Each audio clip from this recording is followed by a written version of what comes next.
Recently, gumawa ako ng siopaw asado at may nagtanong sa akin kung pwede bang gumawa ng siopaw dough kahit walang stand mixer. Kaya gumawa ulit ako ng siopaw, this time bola-bola naman, at mano-mano ko gagawin para malaman natin kung kakayanin. Unahin natin ang bola-bola. Kailangan natin ng pork giniling, lagyan ng leeks, oyster sauce, sesame oil, at salt and pepper. Tapos haluin. Maglalagay din ako ng cornstarch na tinunaw sa tubig. Ito yung tutulong mag-bind sa meat at para din maging juicy at hindi masyadong umimpis yung bola-bola pag naluto. Tapos, i-divide at bilugin. Bali, 17 pieces yung nagawa ko dito. Para mas maging special ang siopaw, lagyan din natin ng chorizo o Chinese sausage. Hiniwa ko lang ng ganito, tapos maglalagay din ako ng itlog na maalat. Kung iisipin, medyo parang unusual ang salted eggs sa siopaw. Pero natikman ko kasi ito dati sa Kowloon at grabe, naging favorite ko talaga siya. Now, gawin na natin ang dough. Same pa rin, pagsamahin ng flour, yeast, sugar, salt, baking powder, vinegar,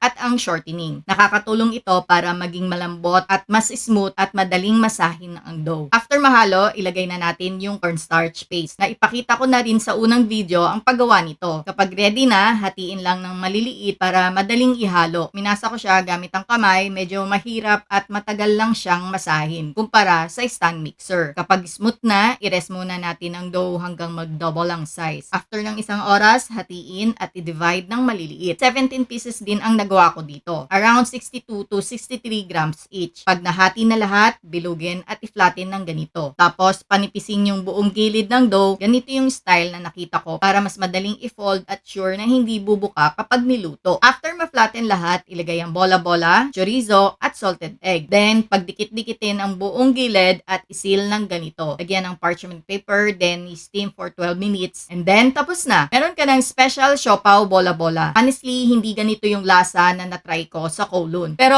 okay naman siya. Yung meat, ang juicy, then bigla mong malalasahan yung chorizo at salted egg. Ang sarap ng combination. Tapos yung siopaw bun, malambot at chewy pa din. Kahit mano-mano ang paggawa. I-save mo na tong video at itry na, nasa caption ng recipe.